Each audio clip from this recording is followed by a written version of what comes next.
Yo, what's up? Welcome to the Left Fresh Podcast, man. Hope you all having a great weekend.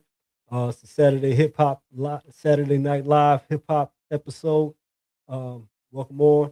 If you're on for the first time, I want to encourage you to subscribe, like, comment, share, tell a friend to tell a friend. Um, got a good episode lined up for you all. Glad you all jumped on tonight.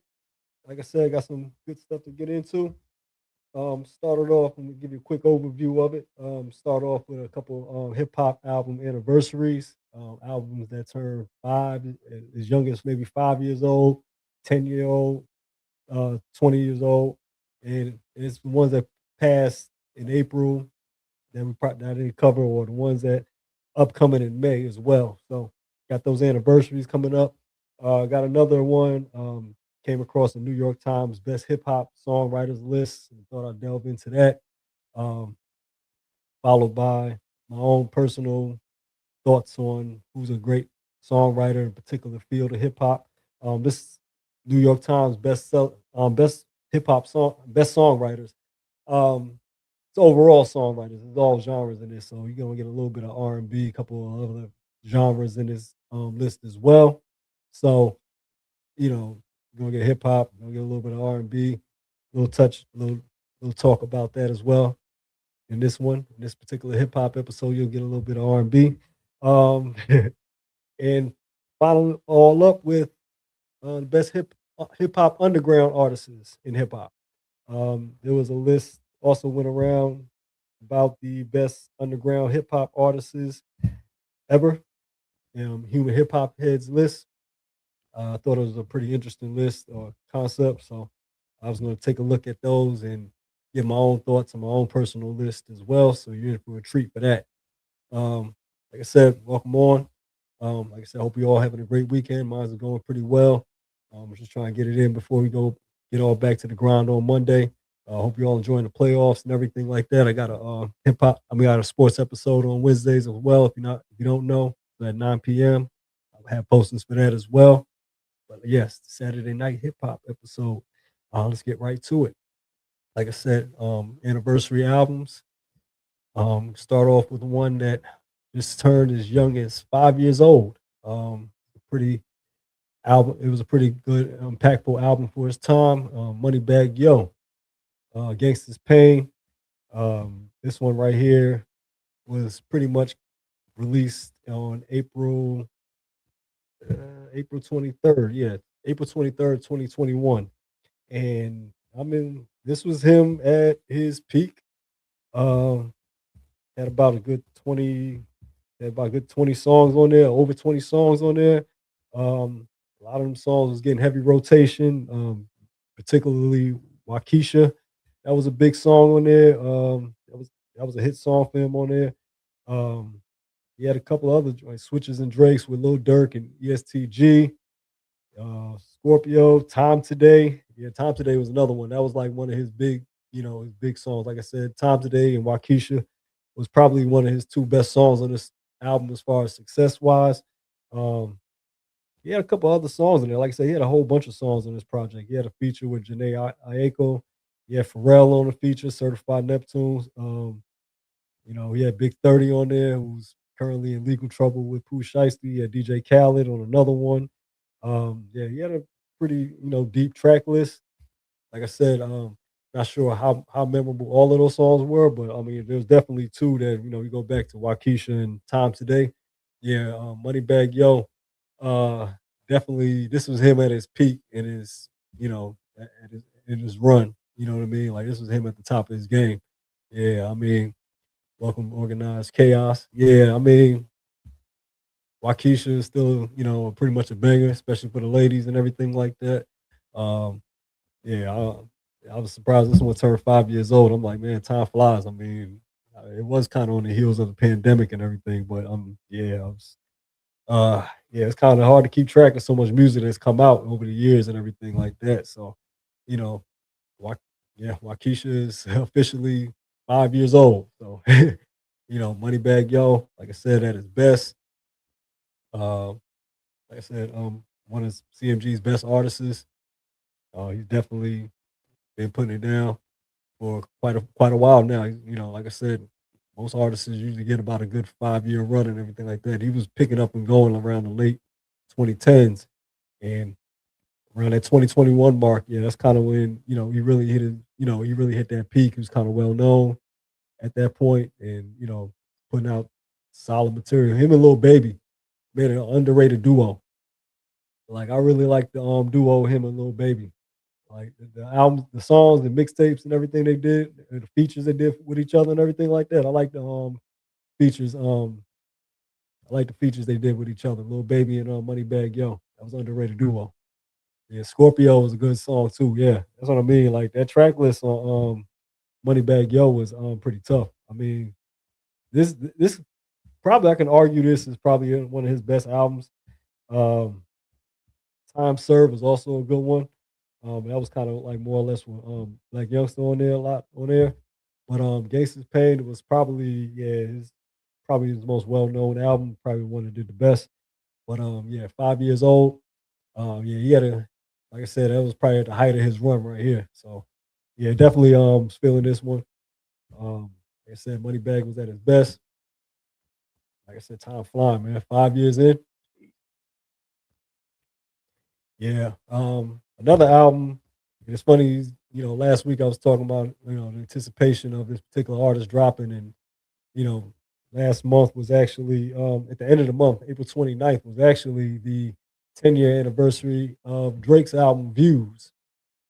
Um, like I said, with Iceman getting ready to come out, release date set for May 15th.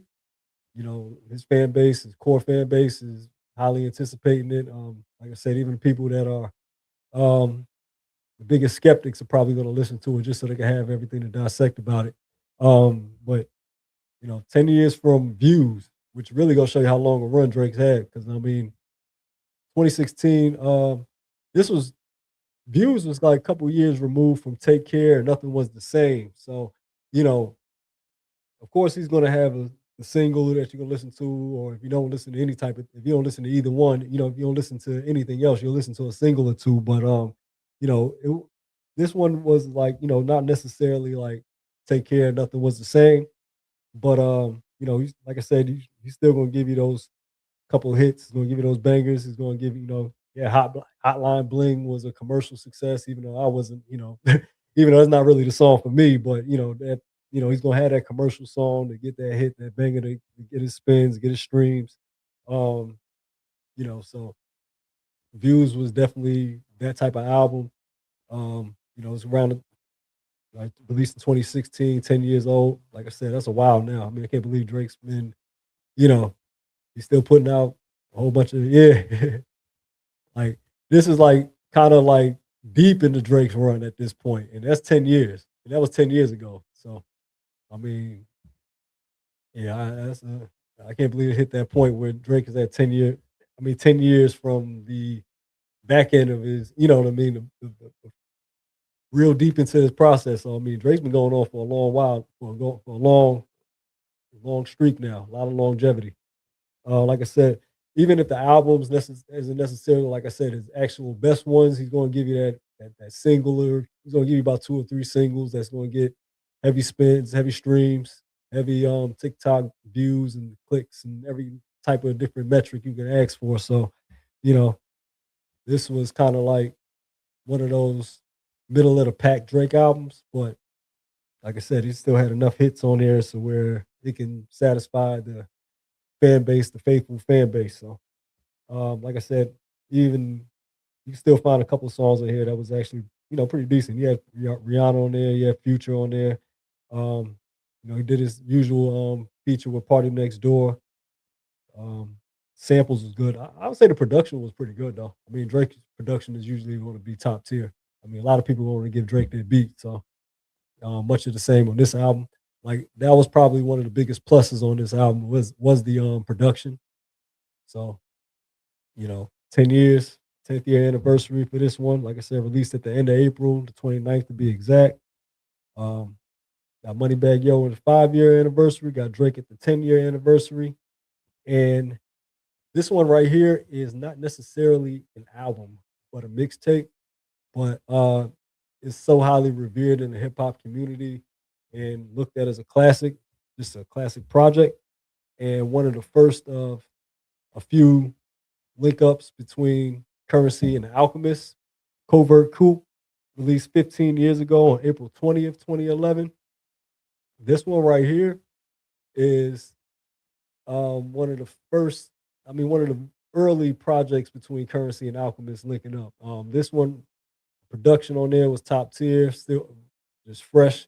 Currency, rides the beats. This was, like I said, 15 years ago, 2011. That's how long, Currency and been going on this long mixtape underground album run. Um, this one right here is an incredible project though. Like I said, Covert Coupe is pretty much the coupe de gras of mixtapes, underground projects. Like I said, 11 years, salute. Um, 2016, we already here. That's crazy because it's like looking back, you kind of remember that dynamic shift. You know what I mean? Where the mixtapes was just like flooded. The mixtape circle was flooded. Like thatpiff.com went crazy at that time. Um, Going on different streaming.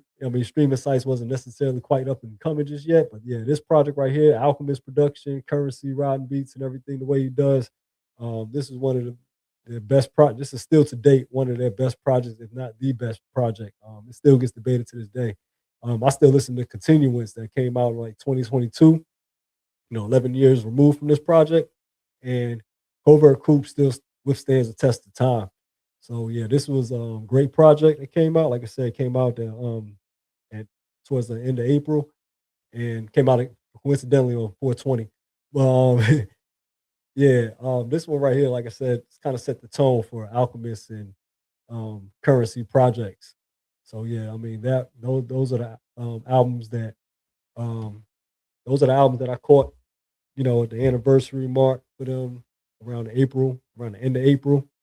Um, and like I said, three solid projects. You know, Covert Coupe, probably one of the best between the ones I probably still listen to.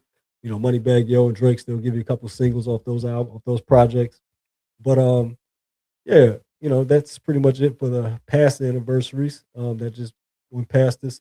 We're in the month of May, second day to be exact, and we got a couple albums coming out. A couple anniversaries of albums that were released as late as 35 years ago. This is for the real OGs right here. This is for the hip hop heads that go all the way back to the quote unquote golden era. De La Soul. De La Soul is Dead, the album to be exact. On May 14th, 1991, it was released 35 years ago. Upcoming anniversary for this album. Many debate this as De La Soul's very best album. I would be one to agree as well. I think that, when I kind of go back, that's a little bit before my time, but I kind of just delve back into the history of different discographies and hip hop and legendary groups, De La Soul being one of them. And yeah, I definitely liked they had a lot of songs on that one as well. It was approximately like over 20 songs as well, about 25 to be exact. But this is probably, from the intro to production, De La Soul is pretty much known for, smooth, laid back beats, smooth flow, you know, um, kind of, nice smooth rhyming and everything like that. Nothing too advanced, but just clean, just straight music. You know what I mean? And De La Soul kind of provided that in the early '90s, late '80s, early '90s. Um, this is their second album from the sophomore album. The first one being 3 Feet and Rising, that was released in 1989. This one was released in 1991. So yeah, definitely looking forward to the anniversary of this album. Might revisit it as well. Probably will revisit it as well as the rest of their discography as well. But yeah, they made what they always known for is to have some solid discography, solid production. So yeah, I'm definitely looking forward to this anniversary right here. Um, Moving on to album that turns 20 years old in May. Pastor Troy, a regional classic in many eyes. Deep South hip hop. Pastor Troy, a legend in Deep South hip hop. Pardon me. Yeah. This album right here to me was you know, I remember We Declare War. I remember We Ready. That was released in 1999. Face Off though was to me the album for Pastor Troy. That one had Vice Versa. Still had No More Playing GA, even though No More Playing GA was kind of released before that. Yeah, and then This the City. Oh yeah. This one right here, Rhonda. Yeah, Prayer, Oh Father. Yeah, PT. Oh, came through with this one here, and it's like I think PT got to get his flowers, man, because before the tide really, really, truly shifted to like just Southern hip hop dominance on the mainstream airwaves. This is 20 years ago, 25 years ago, and you know what I mean. Like PT was the one that set that tone for Atlanta to have that attitude to it. Outkast was making great music. It was kind of like on a Tribe Called Quest type of vibe and sound and everything. And then, you had T.I. come later with the trap music. Um, but right before that, Pastor Troy had that hard, you know, Face Off had a bunch of recycled songs that we knew already. Yeah. And then he added that, This the City and vice versa. I mean, yeah, PT, man, yes, listen, he was the one that to me, like, you know, really laid down that foundation for that new Atlanta sound, that new Atlanta heart. I mean, you still had Hitman Sammy Sam and the other legends before that, but PT was about as dog as it get when it came to just like making, and then his albums was like pretty good. Like, he made solid albums and songs and stuff like that. It wasn't just chants and yelling and everything. Pastor Troy could actually rap, you know what I mean? Like, yeah, Pastor Troy and Jeezy, T.I. and Gucci first albums, exactly. Yeah. The features on Lil Jon albums, Throw It Up. I mean, yeah, Pastor Troy is definitely a down south legend, an Atlanta legend, Georgia legend. Yeah. Pastor Troy, and this one to me was the project when you pieced it all together. Excuse me. This was the project when you pieced it all together.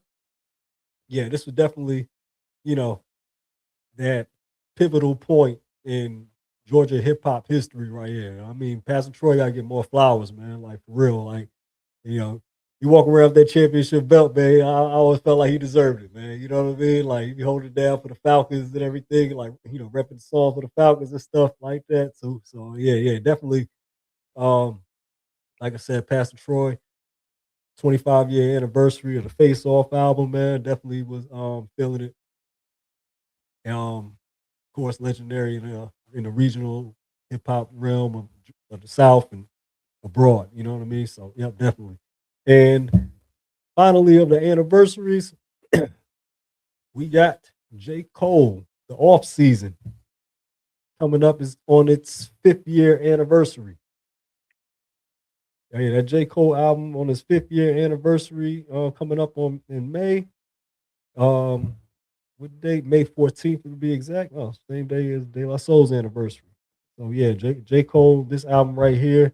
Um, I mostly remember this one for the intro, 95 South. Cam jumped on the intro, talked this stuff. Cole laced it. The beat was hard. Pride is the Devil with Lil Baby on there. Had the feature My Life with 21 Savage and Moray, applying pressure, punching the clock. I'm Amari. J. Cole definitely this was a solid J. Cole project. Like I said, J. Cole got a lot of albums in his discography that can stand right next to each other. Nice, smooth, consistent discography. And to me, Born Sinner was his absolute best project. But the off season was definitely a tough one as well. Like it definitely had its highs. Um, 12 songs. That's probably why I liked it. Like when J. Cole doesn't, I mean, I like when a lot of artists don't put too much songs on there because I mean, unless it's like short ones or anything like that, or you in the turn up trap lane, melodic rap type of lane, you can get away with shorter songs. But when you're a lyrical, when you're a lyrical beast like J. Cole, the storytelling, everything like that, usually 12 or 13 songs means that you made a complete project and it's cohesive and a little smoother and it doesn't have too many dry spots or just doesn't have too many filler songs on there or songs that don't fit. That's most importantly. You know what I mean? I think the off season was pretty underrated in J. Cole's discography as well. Um, at least by the highs. You know what I mean? The lows just didn't bother me as much on this project. But yeah, J. Cole is definitely turning. I mean, J. Cole's the off season turning 5 years old. Like I said, we had the prior ones. If you just jumped on before, afterwards, I had Gangsta's Pain by Moneybagg Yo turned 5 years old in April. I had Views by Drake turned 10 years old. And I had Covert Coupe by Alchemist and Currency turned 15 years old. So yeah, and then like I said, De La Soul turning 35 in May 14th. Pastor Troy's gonna be turning 25, and you're gonna have J. Cole turning J. Cole's the off season turning 5 years old. So yeah, that's it for the anniversaries right there. Um, yeah, some good hip hop that was released between the months of April and May. Usually I would say, a lot of hip hop songs, a lot of hip hop albums like usually start coming out, especially around the spring and the summertime. I think a lot of artists always want to drop something for the summer and at the end of the year. That's typically the times like when most albums usually come out. Like a lot of artists want to drop before the end of the year, and they want to drop something for the summertime. Something people can ride through. Drop that banger and everything like that. So yeah, those are the anniversaries that we had that just came through in hip hop. I keep posting on any more that I come across. A lot of great albums that we release, different times, different regions, different genres. No, try to capture it all in one shot and everything. You one stop shop for hip hop episode. You know what I mean? It's good. It's good jugging. All right. Good big. But yeah, man. Next one we're gonna move on to. Um, New York Times came up with an unranked list of the 30 greatest living American songwriters, and it was voted on by 250 music insiders and 6 NYT critics. Um, Not sure. That's 250 people that all voted on these names. That's pretty interesting. 6 critics. Not sure exactly what exactly they were looking for, what was the standard and everything. But I mean, I honestly don't have a problem with the majority of the list, if any.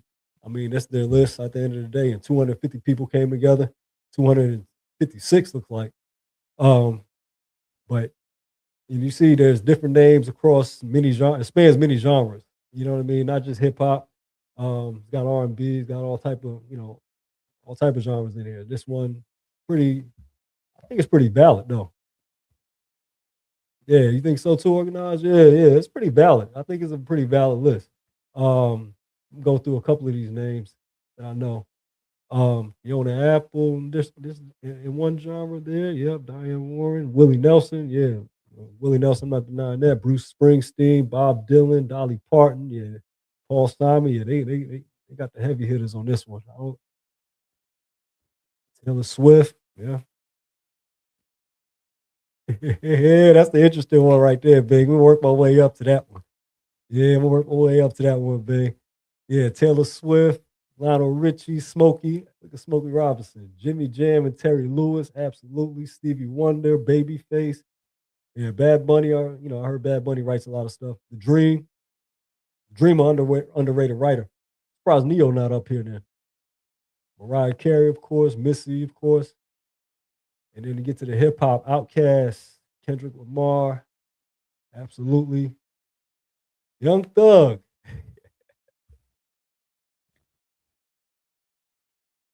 What standard did Young Thug meet? You probably wondering, right? What on earth did Young Thug do to end up on a list like this? And I mean, listen, I got questions.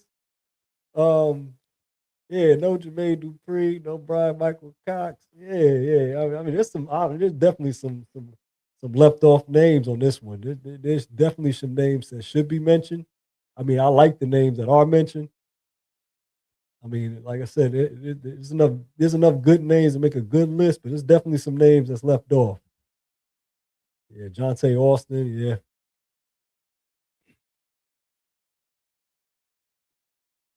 yeah, Dallas. Oh yeah, Dallas Austin. Yeah, definitely. Dallas Austin definitely should be up there as well. If they're gonna have by those standards. And that's the thing. What weird thing about Young Thug is that because I've read somewhere, I listened somewhere that Young Thug is, you know, kind of like I think people many like I read somewhere that many are fascinated by Young Thug slang. Like a lot of the people that break down linguistics and different things like that, professors even, you know what I mean? They try to do the whole, study Young Thugs like they did with Illmatic and different things. And one of the things they found is that Young Thugs, they like the uniqueness of Young Thug's vocabulary and his conversational tone when he raps. You know, is they kind of found the genius in kind of what many skeptics would call mumble rap. Somebody had found the genius in that. Oh yeah, Rodney Jerkins, yeah, he needs to be on there too. And I'm like, I get the slang fascination, but that logic, I mean, you might as well put E40 on there. I mean, king of the slang. But I mean, Young Thug, I mean, to me, I think Young Thug when I see, you know, yeah, this is songwriters, not cultural impact. Yeah. Yeah, and it's like with me with Young Thug, if you're gonna be put Young Thug up there, I felt like open up a lane to put Future and Lil Baby and the other ones up there because I mean, I feel like their writing and their slang and their, concepts and everything is all kind of in the same world. I mean, I do understand Young Thug does a different pattern of his rhymes and the words he uses and everything like that. But yeah, I mean, Young Thug. I mean, yeah, that's another one, big. Teddy Riley. Teddy Riley definitely got to be on this type of list too. Definitely wrote. And I mean, dare I say, I mean, I know they're not gonna put R. Kelly up there, but I mean, but Teddy Riley definitely needs to be up there. But yeah, Young Thug, I mean, I think a lot of people saw that list. I mean, I seen it circulating online, and I seen a lot of people was like, of course, naturally people are going to be in uproar, and that's the one that everybody's most skeptical about. Nobody's having any type of any skepticism for Outkast. You know what I mean? Yeah, exactly, man. You got to put Kels. I mean, objectively, Kels. I mean, Stevie Wonder's up there, rightfully so, and everything like that. I mean, it just makes sense. I mean, R. Kelly definitely. Hate to say it, or whatever. It's the truth, but yeah, Smokey Robinson, Lionel Richie, Taylor Swift. Yeah, I mean, this list is legit. As far as hip hop songwriters, Jay Z is definitely legit. Um, who you all think are your best hip hop songwriters? Um, I get that going. I think personally, as far as hip hop go, of course, Jay Z is rightfully on that list. I'm gonna tell you, an underrated hip hop songwriter, Mace, MA $ Mace. Mace wrote a lot of material for Bad Boy after Biggie passed. Definitely, Mace is definitely one of those underrated hip hop songwriters. Drake definitely too. All of the indictments about Drake not writing his own rhymes and everything like that, or people writing for Drake. Everybody writes for everybody at this point by that logic. But Drake's and that includes Drake writing for other artists. I hate to break it to you. You know what I mean? Like I said, part of me being objective, part of me doing this is being objective when it comes to Drake. So I mean, I don't listen to Drake in large doses, but I mean I do recognize that what he does, and yeah, he's written for other artists as well. Definitely got to put Drake up there. Yeah, DOC, absolutely, DOC. Um, a lot of people don't know this too. I mean, it's crazy that this should be public knowledge, but a lot of people don't know that Jay Z wrote "Still Dre," like the whole song. Oh yeah, Mailman too, definitely. Yeah, but like Jay Z wrote the whole "Still Dre," and I still see it circulating online like this, like it's news, and I'm like, yeah, man, Jay Z wrote "Still Dre." But yeah, yeah, Mailman, yeah, definitely. Like one thing Dr. Dre did, he kept some good songwriting around him. You know what I'm saying? He made sure he found people that could write some bars. They got some bars. You know what I'm saying? He kept some bar smiths around him, even though he tried to perform the raps. You could hear somebody else, him trying to perform the other art, trying to perform the rhymes and everything. But yeah, yeah, Jay said he wrote from Drake's perspective in his yeah, it was in his recent interview. Yeah, that's what I'm saying. It was circulating around. I'm like, wow, y'all didn't know that he wrote that. He wrote "Still Dre" like the whole song. Yeah, Snoop's part too. Yeah, I mean, that's interesting that he was able to pull that off like that too. Because I mean, that's probably the mark of a good, writer. Or so I mean, he's not even ghost writer, but that's the mark of a good writer, where you can kind of just write that, get that perspective down. That's when you're in a different type of lane. But yeah, I mean, yeah, honestly, those are some good mentions. Those are some good mentions for this list, though, that I got in the chat, man. Because it's like, you know, some of these names on there, rightfully so. But I mean, there's definitely room to put up more. And then, like I said, some of these names are egregiously left off. Teddy Riley, definitely one of them. But yeah, I mean, I don't have a debate with some of these names are no brainers. Babyface, no brainer. You know what I mean? So yeah, I'm cool with that. But yeah, man, those are just jumping on. Want to encourage you all to subscribe, hit the like, comment, share, tell a friend. It's the Saturday Night Live hip hop episode of the Left Fresh podcast. You can find me on Instagram at This Is Left Fresh. You can find me on TikTok at This Is Left Fresh. Like I said, went through the anniversaries of the hip hop albums.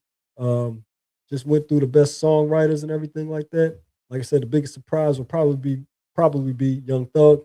Um, you can look up online. There's different lyrical breakdowns of what Young Thug says. Yeah, Saha the Prince was another one. Yeah, Saha the Prince was another one. Yeah, that's one thing about a good producers. They're going to keep some good writers around them too. You know what I mean? Dr. Dre kept some good writing around him.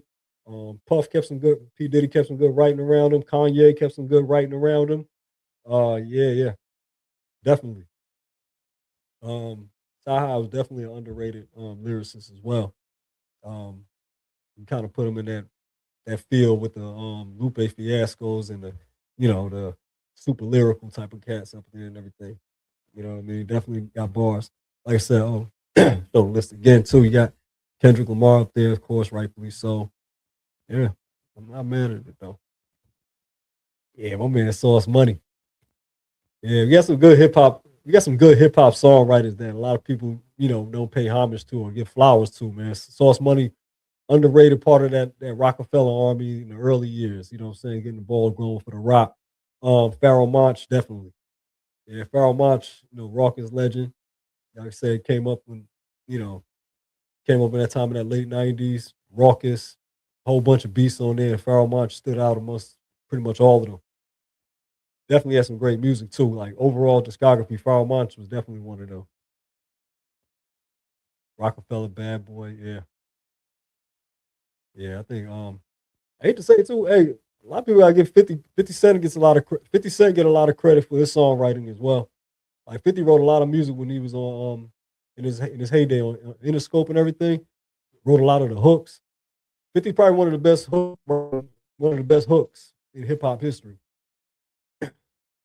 Yeah, there's a lot of hip hop writers. You know what I mean? And like I said, 50 is probably one of the best as far as hooks go. Like he's real clever with the hooks. And then with the melody and everything, picking out the melody. Yeah, that documentary album. Oh my goodness, yeah. Yo, 50 during the G Unit time, like there were so many songs 50 gave his artists that he I know he probably should have kept for he felt like he should have kept for himself. Like he gave out some jewels to his artists. Like Game's whole documentary album, 50 was just giving out jewels on that one.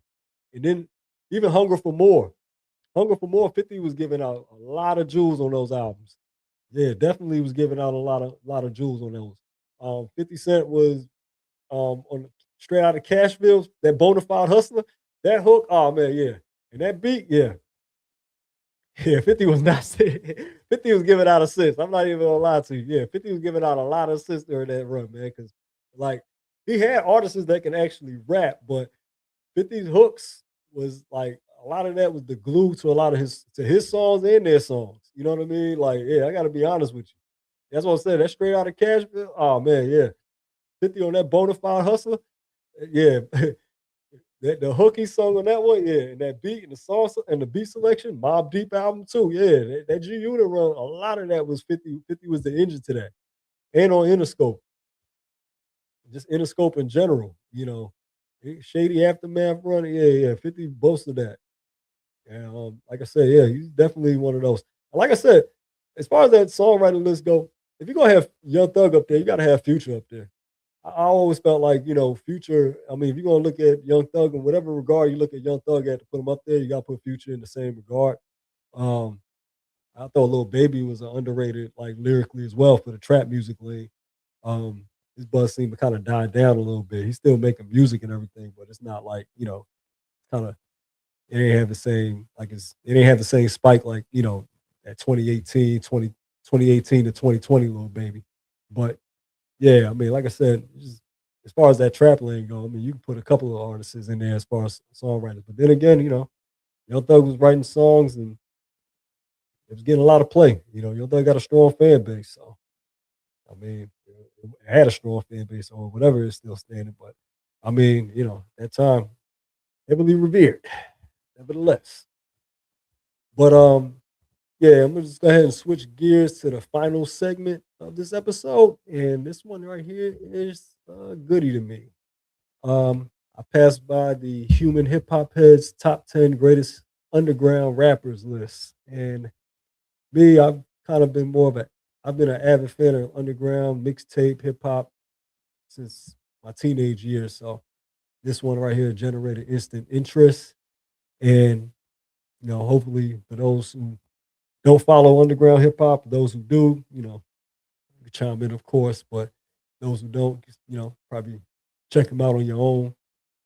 Give them a little spin and see what you like or don't like, and come back in the comments, see if you agree. But interesting list to me. I can tell you right now, and honestly, I've heard of majority of these names up until this list. I think, yeah, I pretty much knew all of these artists' names, come across to them. But yeah, it's good, Bing. Yeah. Only person I add to this list is Blueprint. Yeah, so underrated. Yeah, Blueprint is nice. Um, I don't really have a problem with it because it's, when it comes to underground hip hop, I mean, people like what they like, and a lot of these artists got a fan base and a demand for their music. So I'm not one to say whether it's good or not. I'm just whether to say is whether it's one of my selects that I will put on my playlist. Good amount of dosage. Probably not all of them. I can tell you who I would listen to though. Definitely listening to Sean Price. Rest in peace, Sean P. Um, Rock Marciano, absolutely. Um, I respect MF Doom. I respect Immortal Technique so much because of the following that they have, even though I don't necessarily play their music in large dosage, but I do respect, you know, what what they've contributed and what their fan base loves. So I'm not mad at MF Doom for having, being number one on this list because yeah, and that's another talk that I'm gonna have too. Matter of fact, before I even get too deep, I'm gonna go ahead and preface that off what you just basically said.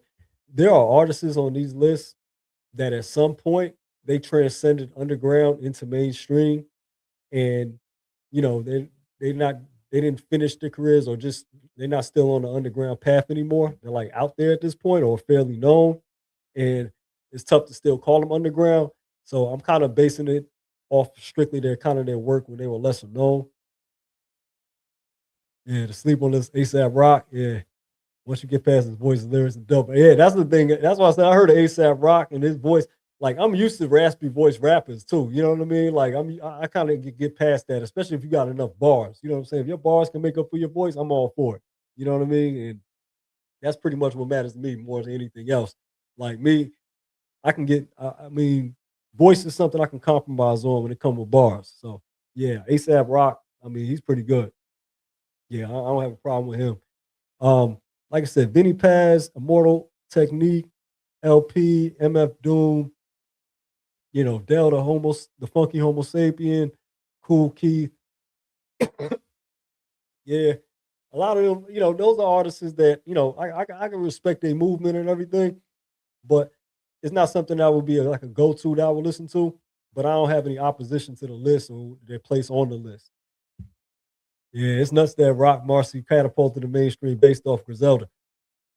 And being when I'm gonna show my list in a second, that's kind of where that's kind of where I'm at with it as well. Like as far as I think the streaming era as well had a big part in blurring the lines um between mainstream and underground as well. Like underground is not what it used to be because of social media, the streaming platforms, and they get a different. It's like a different exposure now. So it's like you can attract you can to me you can attract a bigger following a lot more in this era to where you're underground but you still well known. You get features with big name artists and everything like that, major artists, all type of stuff. Yeah, you're not just local or regional anymore. It's like you know enough people can hear about you. Kind of word of mouth is not. It's not just word of mouth anymore. It's like, oh yeah, you suggested listen. You're a suggested listener for somebody. You know what I mean? Somebody might easily give you a try. You know what I mean? So it's like it's a different dynamic to it. Is now. It's like you know, it's still kind of like less known. Like I'll put it this way: it's like you're not mixing them up with the big three. You're not putting them in. You're not mixing them up with Drake or Kendrick or J. Cole or anybody like that. You used to have to go to an underground artist's hometown to see a show. Yeah, exactly. Like, yeah, times have really changed. You know what I mean? Booking is different now. You know, it's like I said, you're not putting them in big three arguments yet. Or you're not one of the younger artists and everything. But this is one album that I did like from MF Doom. This came out in 1999, Operation Doomsday. I think Mad Lib was the producer on a lot of these cuts too. This one right here was one of the best produced albums I've ever heard. Like I said, I'm not even the biggest MF Doom fan or anything like that. There's nothing wrong with him. Like he got bars and everything like that. He can make good songs. But yeah, this production on this one was crazy. Um, food was dope too though. The production, like I said, MF Doom doesn't slip on production. It's like got some of the smoothest sounding, production that you'll ever hear. You know what I mean? And the bars ain't bad either. Like I said, I understand why people listen to him. He just isn't somebody that I naturally gravitate towards. Like, you know what I mean? Like, I just happen to hear about him over the years for so long. And it's like, well, I got to hear about him. Everybody loves him. You know what I mean? And when I listen to him, I'm like, okay, yeah, he's pretty nice, man. You know what I'm saying? And it's like, even though he's not in my typical rotation, I respect what he got. You know what I mean? I like what he got going, man. It was like, I like his catalog and everything. So yeah, I was definitely Oh, yeah, Doom produced. Okay, yeah, he didn't get with Madlib till later. That makes sense because yeah, that one was released in 1999. But yeah, I know he was particularly. I remember him working with Madlib like long ago. It was like he was like one of the first to work with Madlib before like Freddie Gibbs found him and everything too. So yeah, but Madlib. I remember yeah, MF Doom did a lot of production on his own too. So yeah, that's dope, man. Yeah, I mean that's another thing about a lot of dope underground hip hop artists. Many of them are also great producers as well. And that's yeah, I mean, like I said, I'm not mad at the list though. I'm not mad at the list at all. But what I did do was decide to make my own personal selection, my own left fresh selects as far as underground hip hop or used to be underground, kind of transcended mainstream at this point. But they said underground greatest, so I'm thinking greatest ever. I'm gonna go ahead and just say, well, greatest underground that I probably heard, not so much ever, but in recent years, Mad Villainy and Doom is the Doom and Mad Lib album is a classic. Yeah, Mad Villainy, that's the one. Yeah, that was another one too. So yeah, I like MF Doom's discography for the most part. Like I said, even though I don't go for him like the first and foremost, I definitely respect what he got though. Like I said, the production's usually on point, and the bars don't usually miss either. So he's definitely carved his path and definitely earned his spot as a legend. When people say legend, I don't oppose it at all. So by all means, yeah. But yeah, I did my own personal selects list. And this is particularly over the past 10, 15 years. These are more later artists' work. I'll do the all time mixtape runs, underground runs, and all that stuff like that on another episode where I'll just do my all time great mixtape runs, hip hop runs, and everything. But yeah, I definitely wanted to use this time to take that underground list and kind of make my own artists that flew under the radar for a good part of their career. I had a great run underground. Like I said, these are my best 10 that I've kind of listened to under the radar for the past 10, 15 years. Number one, like you said, rock. Um, was pretty much the underground godfather for a while. He started gaining enough traction to where many people kind of know him now, but he still kind of carved his path as the underground godfather. Yeah, Banks ain't underground. Yeah, yeah. For people who, you know, many people know Lloyd Banks. That's the beauty of it. Is like many people know Lloyd Banks. Lloyd Banks came out the gate red hot, one of the hottest underground. I mean, hottest. First off, he started off mixtape, ripped up the mixtapes, went mainstream, went multi-platinum, then went back underground and put up a hell of a run. Lloyd Banks put up a hell of a run. So I mean, yeah, he is kind of underground. I mean, he kind of went back underground. And then Griselda, that's another one. That's why I put the asterisk by them. I put an asterisk by Griselda and I put an asterisk by Freddie Gibbs because Freddie Gibbs has already been nominated for a Grammy. He's pretty much no longer in that realm, but you can look back about 10, 15 years ago, he definitely kind of was flying in that realm. Some of his best albums was in there during that time. Same thing for Griselda. Griselda's been signed in between deals and Rock Nation and everything from Kanye to Rock Nation with, Benny the Butcher. And, you know, I get it. That's why I put the asterisk by it. Yeah, my man Ben called me out for cheating. Yeah, I mean, listen, to me, I feel like they built this. They still kind of built everything up from, mostly you're known for the whole underground, for their underground, what they did to the underground circuit. So, you know, but streaming era did kind of blur the lines with them. So that's basically where we at with that, man. But hey, man, we gotta make some exceptions. We gotta make some exceptions. But yeah, I'm gonna start with number 10. And number 10 is like I said, somebody that I kind of was that big? You can't just say Griselda. You got to put yeah. To me, that's why I say Griselda in combination because they spent so much time sporadically with deals and not independent and everything like that. So I kind of compiled them together. Plus, I had to make room for the rest of the 10. So I mean, I kind of just breeze this along since they're not necessarily since I'm cheating and everything. You know what I mean? I just figured I'll make it brief with them. You know what I'm saying? Just go ahead and cover them in one spot for this one. You know what I mean? But at number 10, Planet Asia. Um, a very, very long, lengthy discography. Planet Asia from the West Coast. Um, more of a bar smith though, more of a wordsmith, kind of like you would think he was from the East Coast. Kind of sounds like he's East Coast a little bit, but yeah, Planet Asia definitely from the West Coast. Deep discography. Um, I usually like a lot of his features and his verses and everything.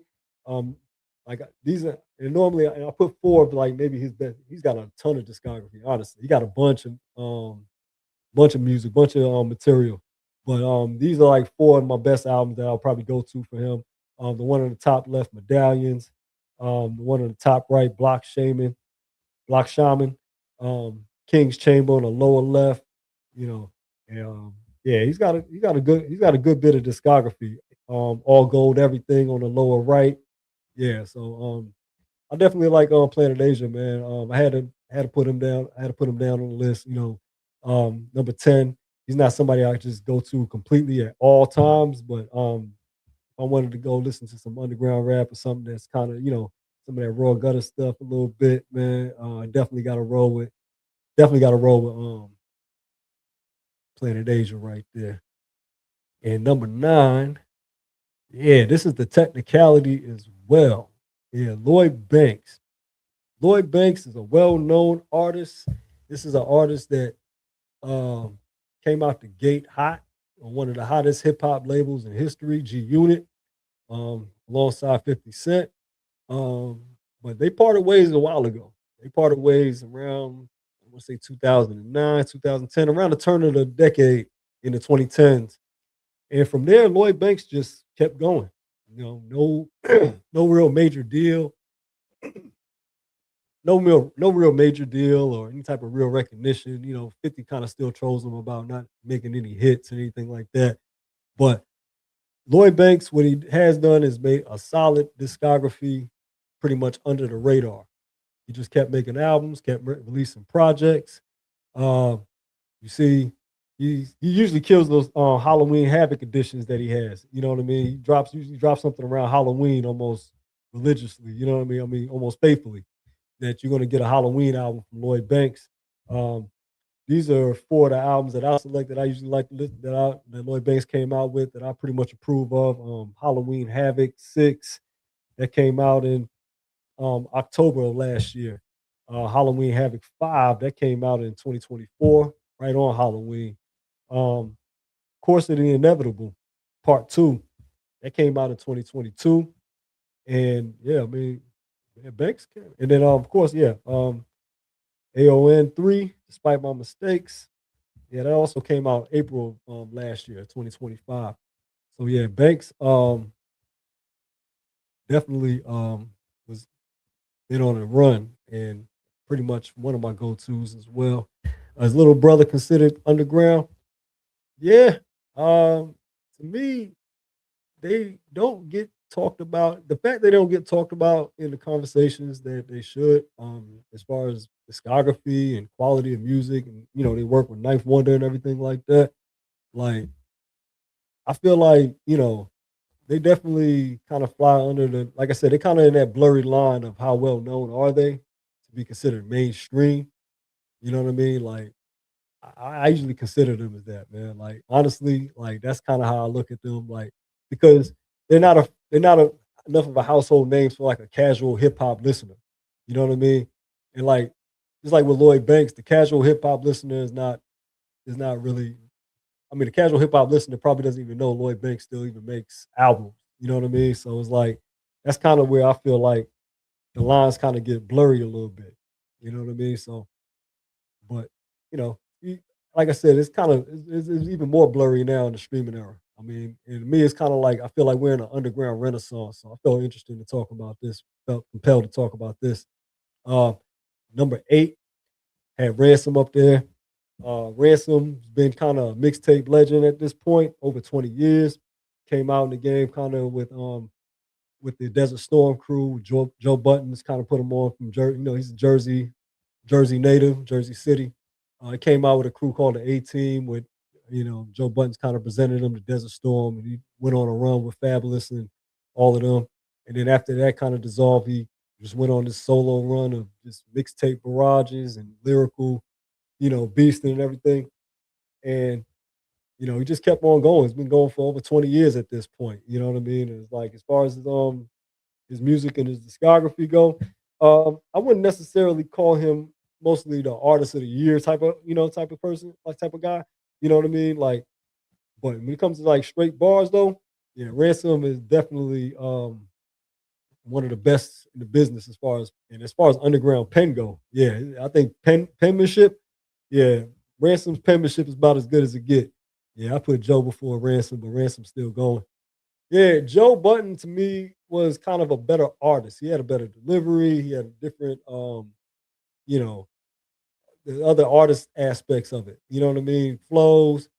Ransom was more or less just straight bars, just straight punchline, straight metaphor, straight, you know, however, just every type of literary device. And even Joe Button was nice at that too. You know what I mean? That's a tough one. I remember when they had their little lyrical sparring and everything like that. It was one of the best underground wise.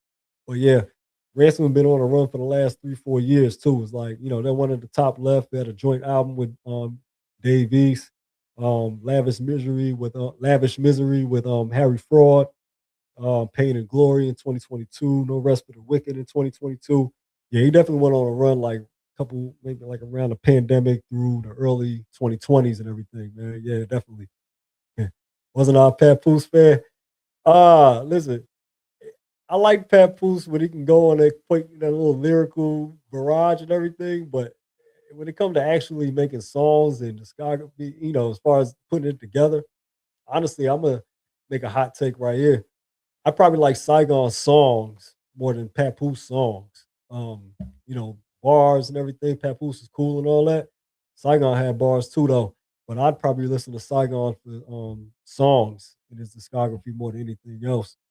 You know what I mean? So I mean, Pap was all right, but I do see a little bit of Pap glazing a little bit because I mean I think a lot of people like when artists spit that multi syllable really fast rap, that machine gun rapping and everything like that. I think a lot of hip hop fans overreact to the tend to overreact to the fast rapping and everything like that. Yeah, man, Saigon was dope. And then he had the beat production. Like when he got with Just Blaze, like Saigon was another one. Him and Joe Button's beef was funny too, though. And they were trading bars. That was another underrated beef. Saigon and Joe Button was an underrated mixtape beef.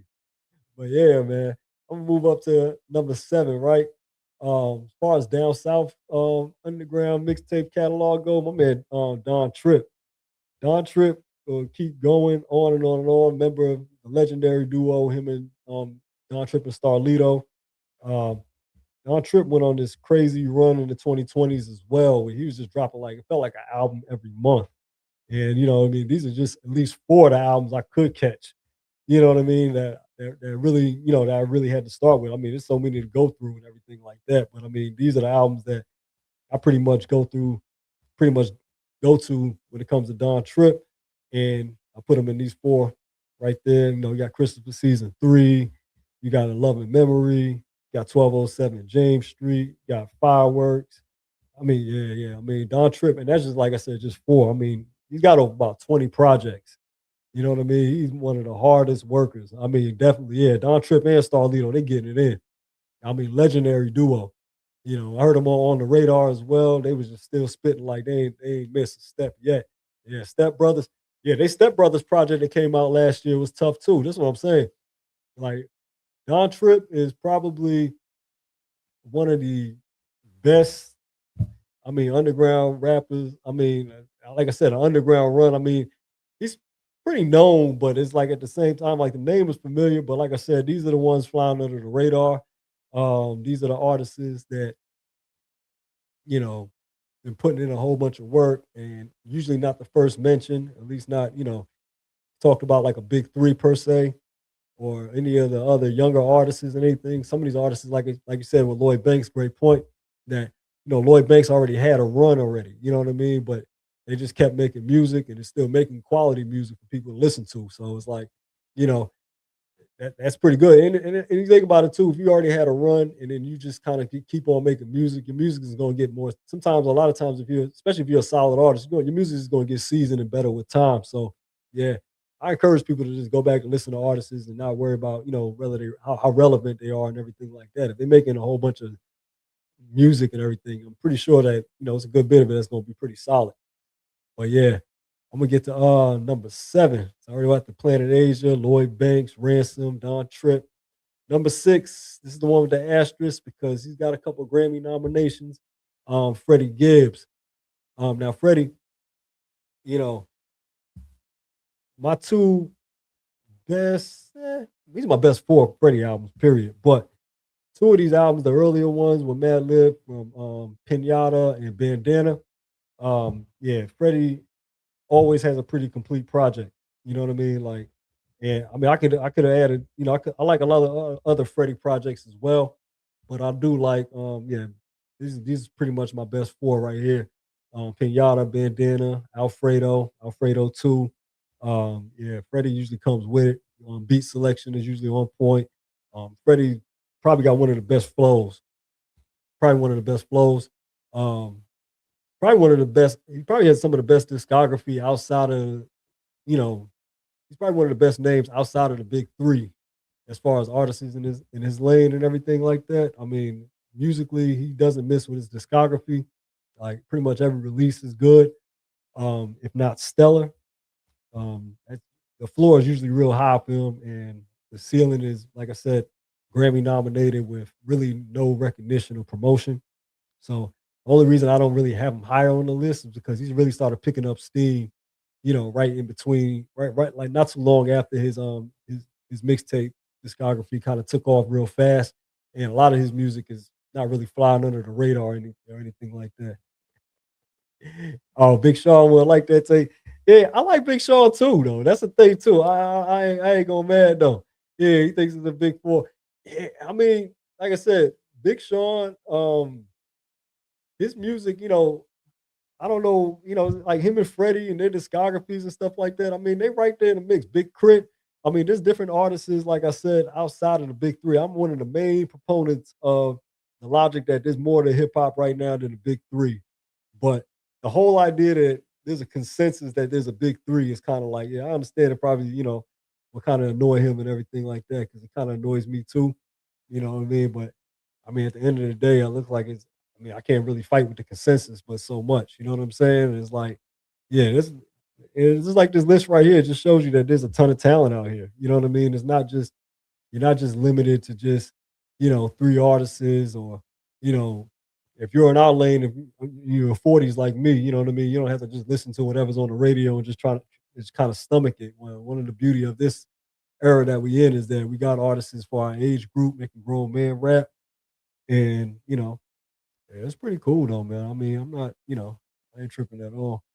I mean, I wouldn't trip off the label of Big Three or not because, it's not the end all to be all. It's just the fact that, hey, that's kind of what promotion is. You know what I mean? That's kind of what being on the mainstream, having a mainstream deal is. You know what I mean? Like, if it was 20, 30 years ago, a lot of, underground artists would really be relegated to mixtape. You know what I mean? Like, you got artists now that, make features and they do features on big name artists' albums and everything like that. Yeah, mainstream is blurry as ever now.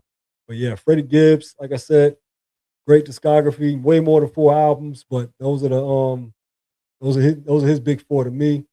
I had him at number 6, and I'm gonna go to number 5, 38 Special. Now, 38 is another one who is a great lyricist and an underrated producer.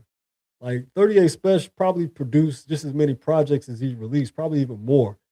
He's actually a really good producer. Brings a lot of East Coast beats. He's from upstate New York. Got to be 100% objective. Like upstate New York has been a movement as far as underground hip hop. They kind of bring that late 90s, early 2000s East Coast rap.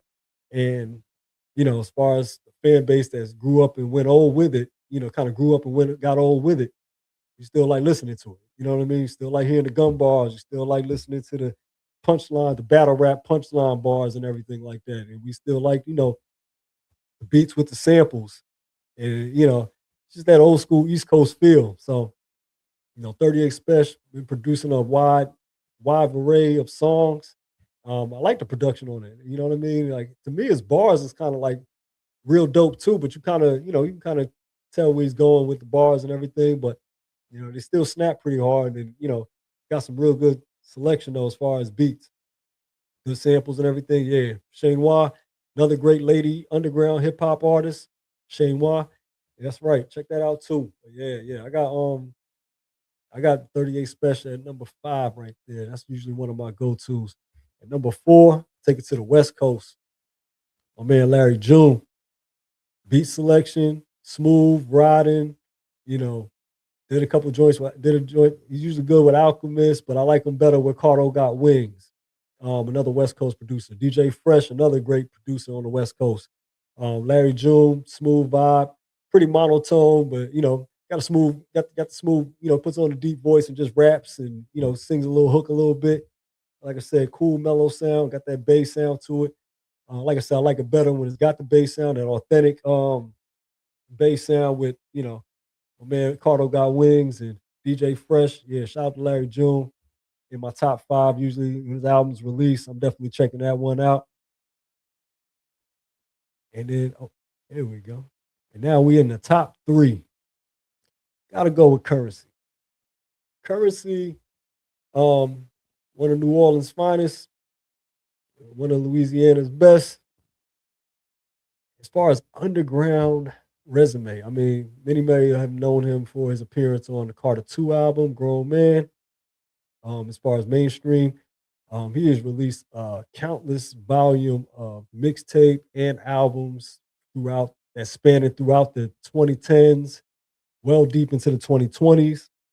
I mean, picking four, it was just like literally a needle in a haystack. I mean, it's just literally like just picking with my eyes closed. I mean, it didn't matter. I picked the Andretti 1030. I picked Continuance in the top left with Alchemist. Still Stoned on Ocean on the lower left. Um, part four, yeah, yeah. Currency, man, definitely just countless. Just I mean, if you just search, I mean, this is probably gonna be an open encyclopedia of Currency songs. I mean, and his features, he's got them from Two Chains to Wiz Khalifa production. He's worked with DJ Fresh from all type of regions of producers. That's one thing I love about Currency is the fact that he works with so many different producers from everywhere. Though, you know what I mean? Like literally over 100. Yeah, he's got to have 100 projects. Yeah, exactly. Too many albums. I mean, you almost can't even keep up with them. You know what I mean? So yeah, Currency, definitely in my top three. Like I said, him and Don Tripp, probably my go-tos for underground down south hip hop artists as far as quality and quantity of music. Yeah, Currency pretty much set the bar for this spitter. Pretty much set the bar for this generation right here, man. Definitely was feeling Currency throughout this last 20, throughout this last 15, 16 years.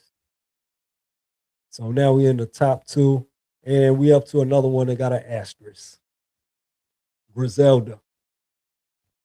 Oh yeah, before we get to that, yeah, yeah, we'll switch it up real quick, man. Yeah, Canal Street Confidential and Friday Night Lights. Yeah. Oh, and remember, I already Covert Coupe as well. Covert Coupe is already talked about earlier that at his anniversary. Covert Coupe, Alchemist, definitely another one of his top projects too. Yeah, definitely. Currency, definitely big time, man. Like usually comes through in a clutch, solid album. You know, so many of them, at this point, you kind of just he's saturated. He flooded it with so much music that you run into some that sound the same. But yeah, Covert Coupe, yeah, man. I mean, that stuck out from the top, yeah. And then I agree, Canal Street Confidential, that's another one. I love Canal Street Confidential. Definitely loving that one. But yeah, number two, like I said, got to go with Griselda. And, for the time they were kind of just still building up because it's like I could take them off the underground list, being that they performed on Conan O'Brien, I believe Jimmy Kimmel, I forgot which show it was, a late night show. And I'm like, yeah, they pretty much out there now, you know. Getting deal working with, being signed to Shady at one point. There's been Rock Nation distribution deals, I believe, distribution or just management deals. That's right, Rock Nation management deals, I believe, with Conway. Um, Kanye had Benny for a second. You know, at this point, they pretty much established themselves and they've gotten as big as they're gonna be. Oh yeah, another one big. Yeah, Fetty with Freddie Gibbs Currency album. Yeah, that was another good one with Alchemist and Freddie Gibbs. We need more. We need more from them, man. They gotta resolve the differences. But yeah, this one here, yeah, Griselda. A lot of their mixtape and underground run is what their diehard fans really covered the most. You know what I mean? Like they gotten out here, but we remember. Most people remember that they're working their way up out the mud. You know, the Buffalo Trio. Sound put on so many different other artists. So many artists have jumped on Griselda tracks. So many artists laid classic. Like I seen a post online that Griselda tracks bring out the best in other artists. Like Drake was on a Buffalo freestyle. Left Earth on there, went crazy on there. J. Cole went crazy on Uncle P's Caddy. Um, so many artists, Rock Marciano, so many different artists, Freddie Gibbs, everybody's worked with Griselda and everybody has taken off to a whole nother level when they jumped on there, man. So yeah, definitely Griselda, as far as all of them special in their own way. Benny was kind of looked at as the main star, but he's, the bars is on point, clever. Um, Conway's the beast, just the bully with the bars. And then West Side Gun, he's kind of like the strategist where he kind of is the beat selection, the features, he's kind of like the curator, kind of puts everything together. So yeah, I definitely rock with you got plugs I met for Benny, but no Tana talk or everybody can't go. Yeah, yeah, yeah. I got a mixture of everybody, man, from Conway to Benny to West Side to Griselda. You know what I mean? So I mean, plugs I met, I just like the album art. I mean, honestly, it's kind of an even draw for me for all these Benny albums. All these Benny albums are consistently good. And I don't know, I just picked that one for the art, for the album art right there. I always felt like that album art was probably the best one. You know what I mean? But yeah, that is what it is. But everybody is food. Yeah, Conway, from a king to a god. This one was dope too, though. But everybody was food. Yeah, and Reject 2 was also dope.